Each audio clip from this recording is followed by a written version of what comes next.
संकल्प करते हैं, दीर्घायु हो तुम, चिरंजीवी हो तुम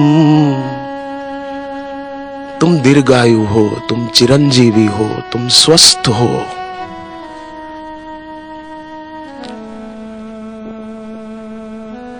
तुम्हें और क्या दें हम दिल के सिवा, तुमको हमारी उम्र लग जाए।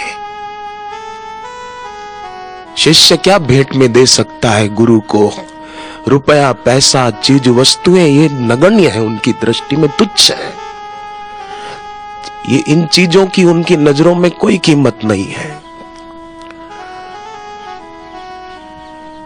और तुम्हें और क्या दे हम दिल के सिवा, तुमको हमारी उम्र लग जाए। मैंने स्वामी राम सुखदास जी की एक बात पढ़ी, उसमें किसी ने उनसे प्रश्न पूछा था कि महाराज जी, क्या हम किसी को अपनी उम्र दे सकते हैं? हमारी इच्छा हो, किसी के प्रति हमारी श्रद्धा हो, तो हम उनको हमारी उम्र दे सकते हैं? उन्होंने कहा कि नहीं दे सकते। हाँ, अगर तुम ब्रह्म ज्ञान पालो, साक्षात्कार कर लो, तत्व का ज्ञान पालो, तब तुम अपनी उम्र किसी को दे सकते हो। और तब तुम सोचोगे कि बस मैंने अपनी आयु दी, तो फिर हो जाएगा। फिर तुम्हारी आयु उन श्रद्धे तक पहुंच जाएगी जिनको तुम देना चाहते हो। मैंने जब वो वचन पढ़ा उन संत का, तब मुझे लगा कि अब सचमुच जल्दी ज्ञान पाना चाहिए, जल्दी ये अनुभव करना चाहिए, ताकि पूज्य बापू जी के द्वारा हमको जो लाभ हो रहा है, हुआ है, हो रहा है, वो हमारे देश के, हमारे विश्व के और भी भाइयों को, बहनों को होता रहे, होता रहे। आकाश गंगा में जब तक ये तारे रहे, मेरे बापू तुम्हारी जिंदगानी रहे, मां तुम्हारी जिंदगानी रहे। आकाश गंगा में जब तक ये तारे रहे, गंगा सागर में जब तक ये पानी रहे। समुद्र का पानी कभी सूख सकता है? आकाश के तारे कभी मिट सकते हैं? नहीं मिट सकते। गंगा सागर का पानी कभी सूख सकता है? नहीं सूख सकता। अकाल काल की गति नहीं है। गंगा सागर में जब तक ये पानी रहे, मेरे बापू तेरी जिंदगानी रहे। छोड़ वैकुंठ को जग में तुम आए, अपनी प्रभुता और वैभव लुटाए। लीला ऐसी करे जैसे मानव लगे, ऐसी लीला करे कि कभी कभी देखने वाले को शंका हो। लीला ऐसी करे जैसे मानव लगे, ईश्वर होके भी बापू कहाते रहे। जैसे श्री कृष्ण ने अपने को माखन चोर कहलाना पसंद कर लिया।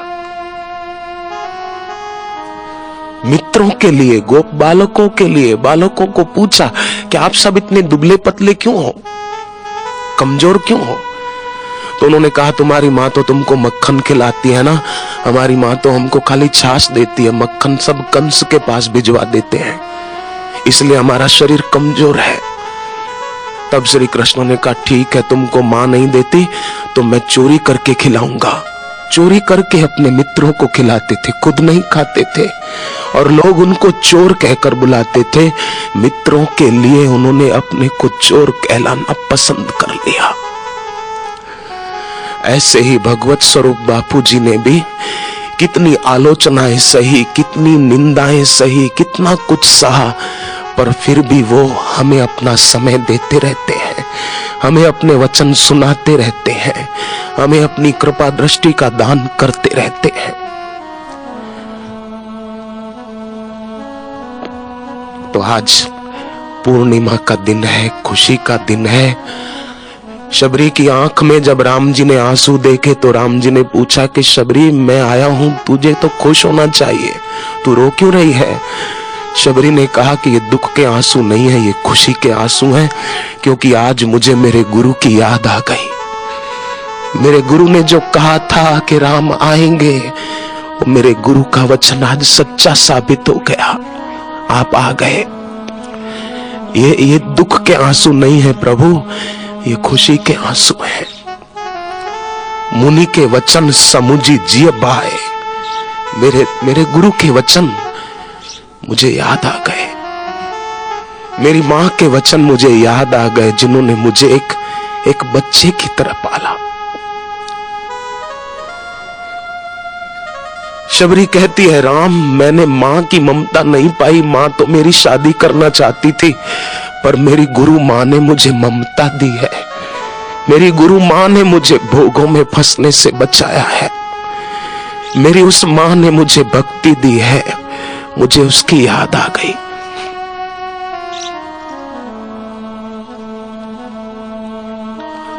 मनुस्मृति में तो कहा है कि बेटा बेटी 100 साल तक मां की सेवा करे तो भी उनके ऋण से छूट नहीं सकते।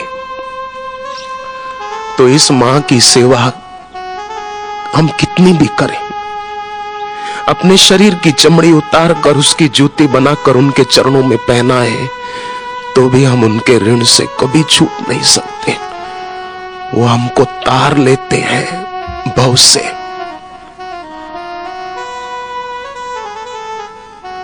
वो हमको तार देते हैं। कौन पार कर सकता है, कौन तार सकता है? इनमें सामर्थ्य है। तो आज एक तरफ खुशी का दिन भी है और एक तरफ आश्रम में जो भाई रहते हैं, जो महिला आश्रम में बहनें रहती हैं, उनके मन में मेरा दिल कह रहा है कि जरूर होता होगा कि आज बापू जाएंगे यहां से, पर चिंता नहीं करना। पूज्य बापू एक व्यक्ति नहीं है, एक अस्तित्व है। हमारे गुरुदेव एक व्यक्ति नहीं है, गुरु एक अस्तित्व है। वो हमको छोड़कर कभी जा नहीं सकते। उनकी ताकत नहीं है कि हमारे दिल को छोड़कर जा सके, हमारे हृदय को छोड़कर वो जाएं, ये संभव नहीं है। सूरदास जी की बात आप जानते होंगे शायद कि सूरदास रात को किसी के यहां भजन गाने गए, घर के लोग सो गए। सूरदास ने सोचा अब मैं जाऊं, लकड़ी हाथ में लेकर, दिखता तो था नहीं। जाने लगे। रास्ते में कुआं था, दिखता तो था नहीं, पनघट बिना का कुआं, सीधा जाते तो कुएं में गिरते। और वो तो भगवान का नाम जपते जा रहे थे, हे भगवान, हे भगवान, हे भगवान, हे भगवान, हे भगवान, हे गोविंद, हे ठाकुर, सब बोलते जा रहे थे। अब सामने कुएं में गिर जाते, श्री कृष्ण तुरंत आ गए और उनकी लाठी पकड़ ली और कहा, बाबा इधर से नहीं, इधर से आओ, आगे कुआं है, जरा संभल के बाबा। बाबा ने कहा, तुम कौन हो, कहां से आए हो? बोले, बस मुझे तुमको बचाना था, इसलिए मैं आ गया। सूरदास समझ गए कि ये वही है मैं जिनका नाम जप रहा था। तो धीरे से लाठी पर हाथ सिरकाते सिरकाते उनका हाथ पकड़ना चाहा कि ऐसे प्यारे का जरा हाथ तो पकड़ लो, न जाने कब फिर मिले। हाथ पकड़ना चाहा। श्री कृष्ण हाथ लकड़ी छोड़कर दूर भाग गए और हंसने लगे। तब सूरदास जी ने कहा कि प्यारे, मेरे से हाथ छुड़ाकर तो दूर चले गए, हाथ छुड़ाकर जात हो निर्बल जान के मोही, पर हृदय छुड़ा के जाओ तो मैं मर्द बखानू तो ही। मेरे हृदय को छोड़कर अगर तुम जा सको तो मैं तुमको मर्द मानूं, और तुम मेरे हृदय से नहीं जा सकते। पूज्य बापू गुरुदेव हमारे हृदय में बसे हैं, हमारे मन मंदिर में बसे हैं। वहां से तो नहीं जा सकते, नहीं जा सकते, संभव ही नहीं है कि वो जाएं।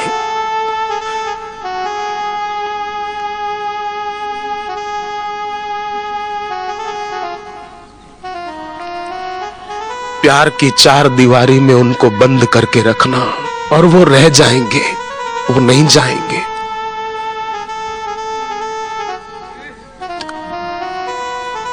भगवान को, गुरु को ज्ञान की भूख नहीं है, वो तो ज्ञान की मूर्ति है। ब्रह्मानंदम परम सुखदम, उनको सुख की भी जरूरत नहीं है। परम सुखदम केवलम ज्ञान मूर्ति, उनको ज्ञान की भी जरूरत नहीं है, वो ज्ञान की मूर्ति है।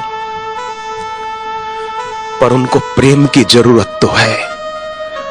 हम प्यार की चार दीवारी में उनको बांध कर रखते हैं।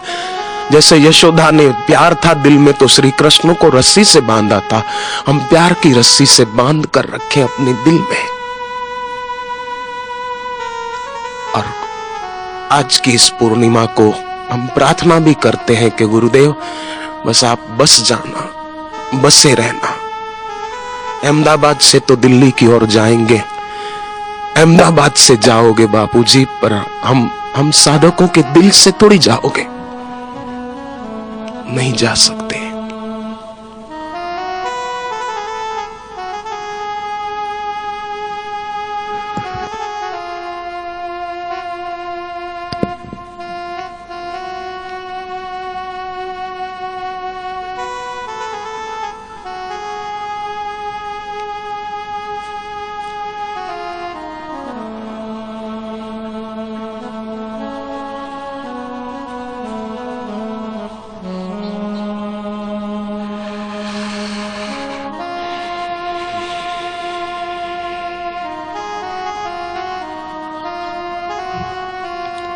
तुम बिन मुश्किल जीना,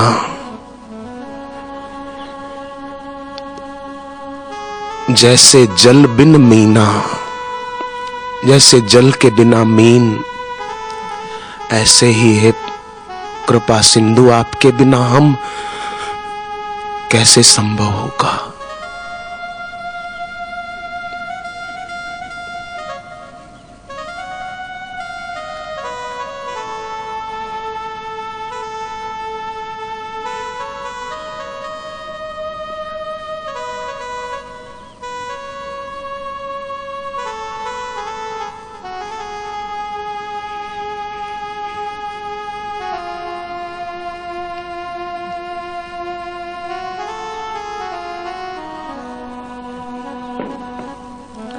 पथ में पलक बिछा रखेंगे, हृदय में तो हो पर गुरुदेव फिर भी पथ में पलक बिछा रखेंगे, राह पर पलक बिछाए रखेंगे, पथ में पलक बिछा रखेंगे, बापू जल्दी आना।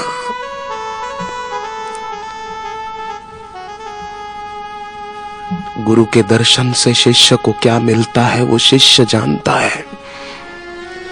गुरु की दृष्टि से शिष्य को क्या मिलता है वो शिष्य जानता है। निगुरा क्या जाने, अभिमानी क्या जाने, वो तो प्रेमी भक्त जाने। हरि ओम।